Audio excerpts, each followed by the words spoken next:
Hello my kings, queens, and fellow non-binary leaders, and welcome back to Nerdy Nekama. Today we're gonna continue with the alternative ending of In My Shadow. I'm super excited. This is part 3. Please watch the other 2 before this for context, and remember to look out for the content warnings there in the description below. And now, let's get started. Enjoy!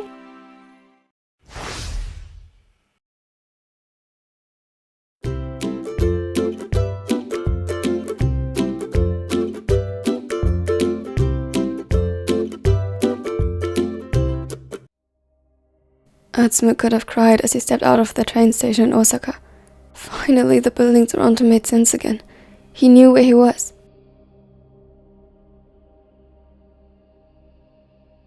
And that meant he knew where to go. He took a deep breath, uncaring about all the odd looks he earned. He hadn't looked in the mirror for months. The only image he had seen of himself was a reflection in the train window, and that had been too devastating to look at for long. He knew that he was malnourished and pale, knew that Haru had only cut his hair sporadically and with little care to the final result. He knew that his clothes, although fairly fresh, still clung to his body drenched in sweat that slowly dried against the skin.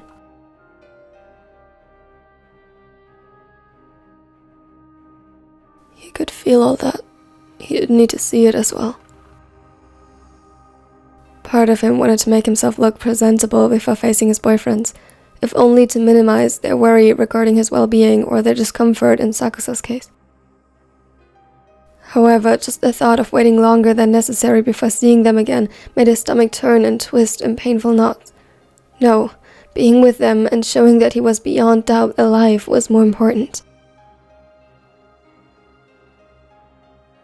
He didn't want to waste a single second longer than necessary apart from them. And Osamu.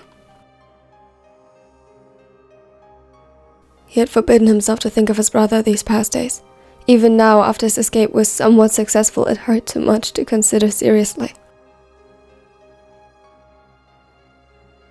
He had only lost his twin by distance. Being torn from his side and kept away hurt like hell, but to Osamu, it was worse. He was dead.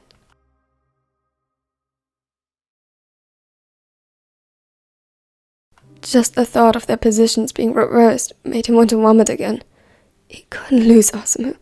Ever. But Osamu had lost him, and if it felt anything to him like it would to Atsumu, he didn't know how to make amends for that.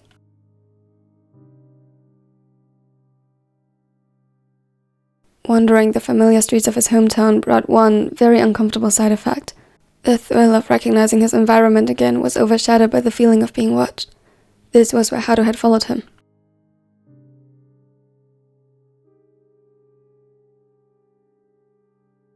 The train he took to get to their house was the same one he had met her on for the first time since she started stalking him. He tried to push these memories aside and convince himself that she couldn't have returned to Osaka that quickly. He tried to focus on the mornings he spent here with Sakusa on their way to practice, or the times they went on a date on the outskirts of the city. He finally allowed himself to bask in the memories he shared with his boyfriends again, now that he'd see them soon.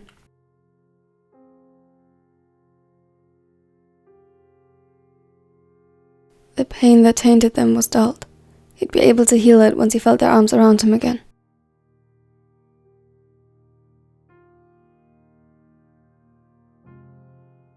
That had been the plan. But it cut all the deeper when he arrived at what was supposed to be their house only to find a for sale sign on the lawn.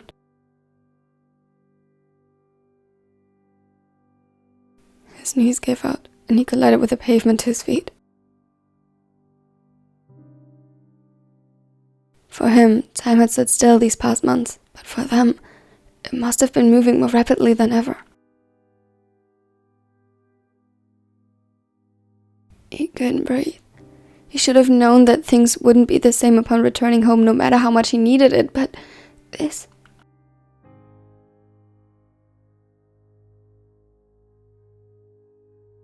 He didn't even have a home to return to. He shivered, and for a moment panic threatened to overtake him. The slowly setting sun and growing shadows didn't improve that.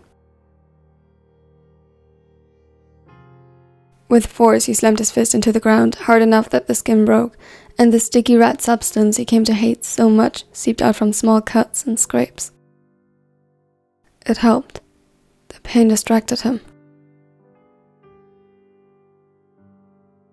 This wasn't his home. They were. He still had a home. He had people, loved ones, to return to.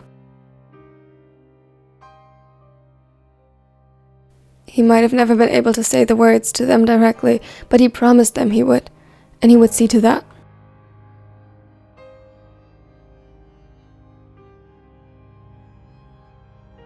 If they weren't here, he'd have to continue, fast, before the darkness could take a hold of him and would paralyze him in place. Sakusa wouldn't like it if he slept on the street, he thought grimly. Anything to keep him going. It was off-season, so practice was less frequent, but maybe he could still catch someone at the gym. He turned around abruptly, trying his utmost to pay the stretching shadows no mind as they reached for him as if spiked with long talons.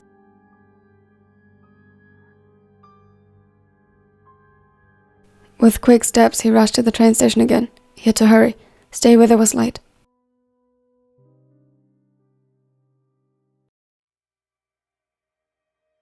There was light at the gym. The amount of relief that shivered down his spine at the image was overwhelming, and he felt new energy taking hold of him.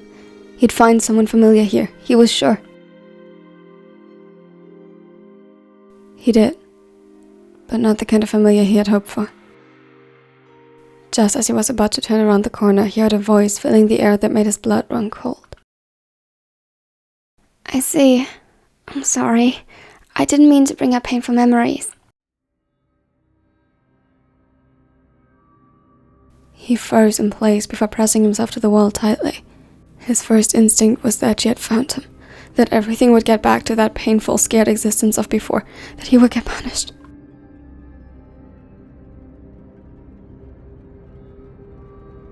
It took a few moments in which he only heard his own rapidly beating heart before he recognized she wasn't talking to him.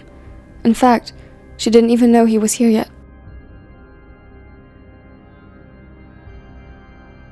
Don't worry, I get it. I see him too from time to time. Everyone loved him. Hinata's voice broke his heart while mending some of the cracks simultaneously. He was so happy to hear it again that tears fell from his eyes, and he had to clasp a hand over his mouth to stop the sobs from escaping. But at the same time, it didn't sound like him at all. Too quiet and too mellow. And worst of all, Haru was with him. She could hurt him. She would hurt him. She must have come here directly. She probably knew the house was being sold and didn't consider that he had no idea. Yes, that he was. I met him once. I am so sorry. Anger boiled up inside him at her fake grief. She was at fault for all of this. Shoya's suffering, the reason behind the sorrow in his voice, was her fault. Yeah. Well, I better go change. Oh, would you? I got it. Don't worry. Thank goodness. Bokuto was with him. He doubted Haru would try anything with him present. Leave it to the two volleyball freaks to stay longer for practice and encounter a dangerous psychopath. He almost chuckled to himself. He was still buzzing with adrenaline as he sneaked into the changing rooms. He just entered when the door to the gym opened and he froze. A few steps, and suddenly the orange hair of one of his favorite spikers, and most importantly best friends, appeared around the corner.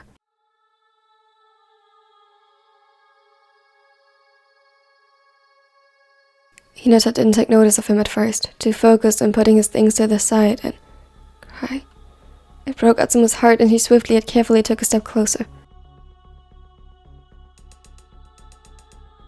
Shoyo. He turned around. His eyes widened, and Atsumu could see just in time how his chest expanded to scream, to rush forward and stop him. He pressed a hand over his mouth, letting only a small yelp escape. They couldn't alert Haru to their presence.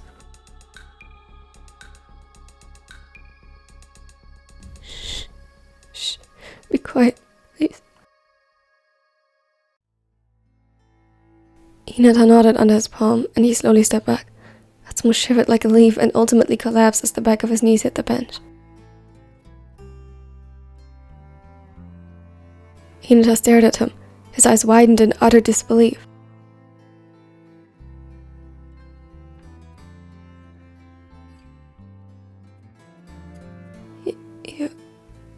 Are you really Atsumu? In the flesh? He nodded weakly when suddenly a pair of arms slung itself around his middle, and from one moment to the other Hinata cried against his chest.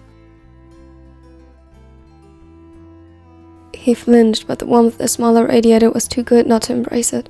He hiccuped and sobbed, and hadn't Atsumu been so determined to find his beloveds first, he would have collapsed crying against him as well. This way he only allowed himself to rest briefly and enjoy the familiarity of it.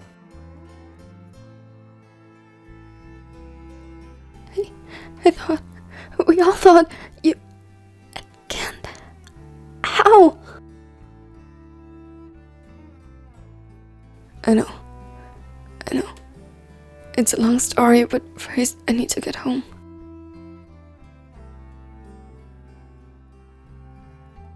Hinata looked up at him through glassy eyes. A ray of emotions reflected in them as though he didn't know which one to settle on first. Ultimately, shock and determination seemed to succeed.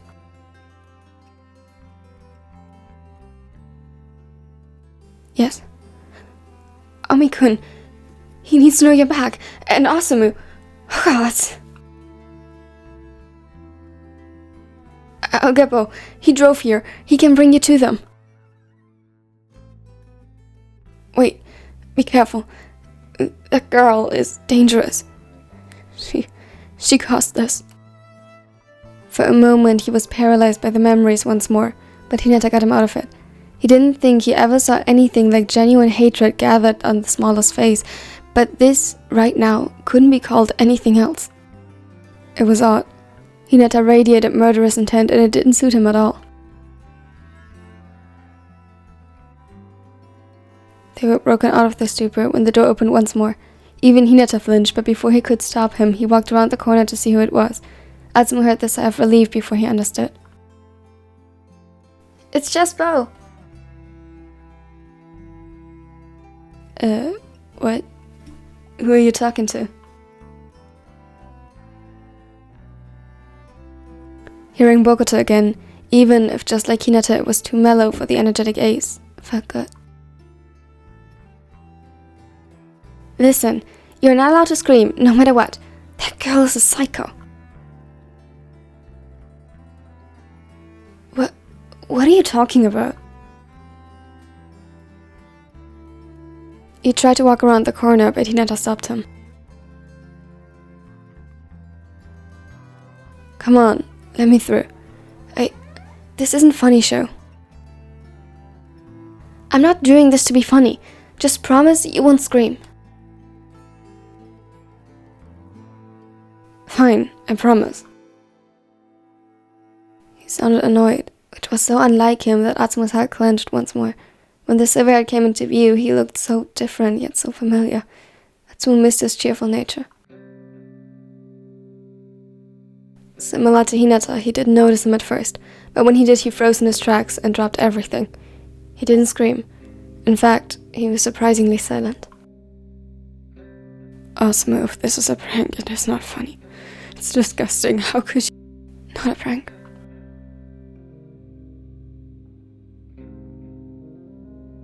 He smiled weakly, and Bokuto's bottom lip began to quiver as tears assembled in his eyes and he started shaking. This can't be. It is. I'm real. I'm alive.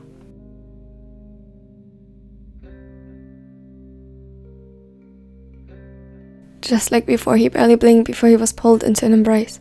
And just like with Hinata, he was utterly too overwhelmed to care. The ace lifted him off the ground a few centimeters while pulling him closer, as though he had to convince himself he was real and alive by crushing him to death, and Atsumu didn't mind one bit.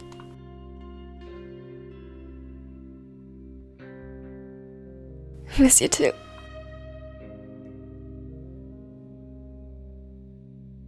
We didn't just miss you, we arranged a fucking funeral for you.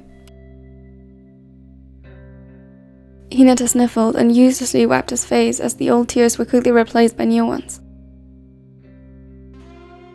I'm sorry. What happened? How is this even possible? You jumped. I didn't jump. I never intended to. He could barely speak. It was all too much. Luckily, Hinata saved him. It was a girl. I don't know how, but it was her. Atsumu nodded. And that doesn't matter right now anyway. We need to get him home. Bokuto, you need to bring him to Osamu. But the others are with him. They always are on Tuesdays. It's become like a tradition between them to handle the grief. Sometimes the team joins, but after so long, it's mostly them. Guilt settled in his heart again, though the relief and nervous excitement were stronger. He needed to see them. Shouldn't we call the police? I don't have. I'll do that. You get Atsumu home. No, you can't be alone with her so close. I agree, this is too risky. Then I'll call them on the way.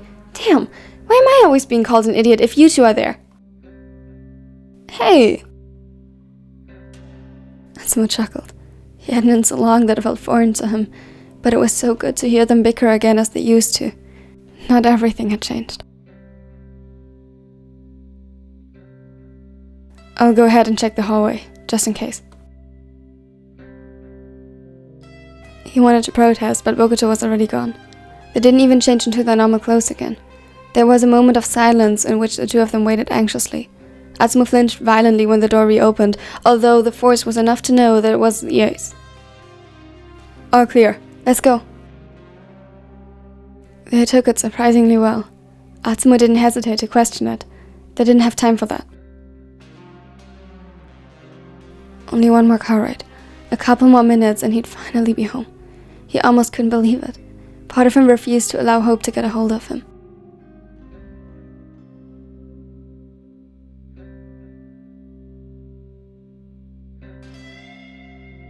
He was utterly terrified he'd wake up any moment to find that it had only been a dream.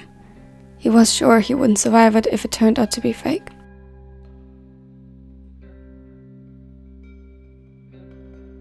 Sam, I'm coming home.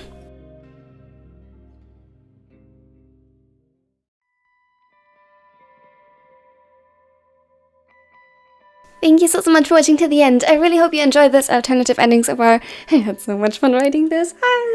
If you liked it, don't forget to leave a like and subscribe. It would help me out a lot and it would mean that you won't miss out on any more future content though, so thank you so much. Also, tell me your favorite quote and or moment of this video under the pinned comment. It would mean the world to me. And in general, just tell me your thoughts about this alternative ending because I had so much fun writing it, and I really want to know if you like it too. Special thanks as always goes out to my nerdy neckos. You guys are the best and you help me out so much with this channel. You have my other social media, though I'm most active here on YouTube and TikTok. And if you want to know about future and upcoming projects, you might want to check out the Discord. The link is in the description below. Here's my content. Check it out if you like. And now I hope you have a wonderful and amazing day. Bye everyone! Step 3, think real hard about what you want to be. Step 4, everybody just do your thing. Wake up, today's gonna be a good day. Wake up, today's gonna be a good day. Wake up, today's gonna be